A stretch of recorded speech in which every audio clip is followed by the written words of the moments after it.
Hello বন্ধুরা, আজ আমি আপনাদের বলবো 5টি সুপার হিরো মুভির কথা যার সাথে মার্বেল বা ডিসির কোনো সম্পর্ক নেই, কিন্তু এই মুভিগুলো দুর্দান্ত এবং এদের সঙ্গে টক্কর নিতে পারে। নাম্বার 1, স্পন।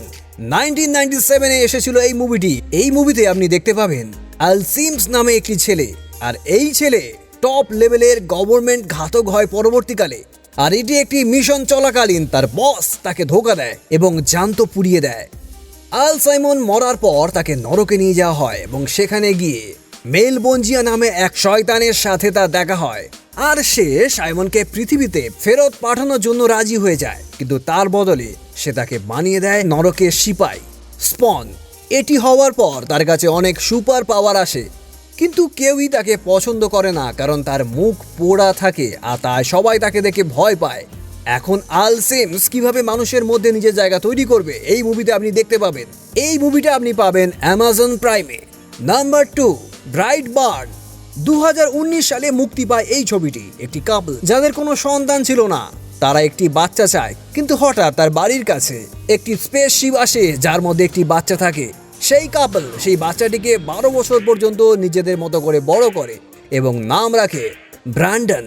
আর 12 বছর হতেই সে নিজের পাওয়ার্স অনুভব করতে শুরু করে, যেমন সুপার স্ট্রেংথ, চোখ থেকে লেজার বের করা কিংবা বাতাসে ওড়া।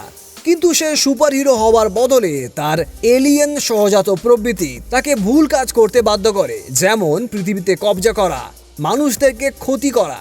বেসিক্যালি এই মুভিটি সুপারম্যান যদি খারাপ হতো তাহলে কেমন হতো সেটাই দেখতে পাবেন, দেখতেই পারেন আজ। Number 3, the league of extraordinary gentleman.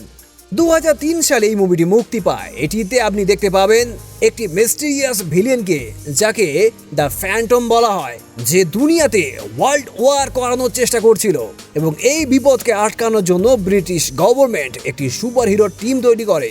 সেই সমস্ত সুপার হিরোরা মিলে ফ্যান্টমকে হারাতে পারে কিনা তা এই মুভিতে দেখতে পাবেন। Number 4, jumper.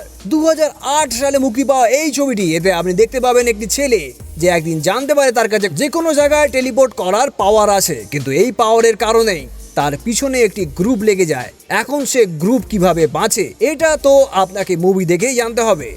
I am number 4। এই মুভিটি 2011 সালে এসেছিল। এই মুভিতে আপনি দেখতে পাবেন একটি ছেলে যাকে দেখতে তো টিনেজার, কিন্তু রিয়েলে সে একটি অন্য প্ল্যানেট থেকে আসা এলিয়েন।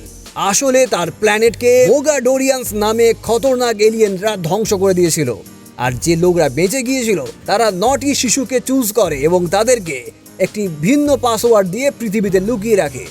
কিন্তু মেগাডোরিয়ান্সরা আসে পৃথিবীতে তাদেরকে শিকার করতে। এখান থেকে ছেলেটি কিভাবে বাঁচবে সেই গল্পই আপনি দেখতে পাবেন এই মুভিতে। তাই দেরি না করে চটপট এই মুভিগুলি দেখে নিন। আর ততক্ষণের জন্য টাটা, বাই বাই।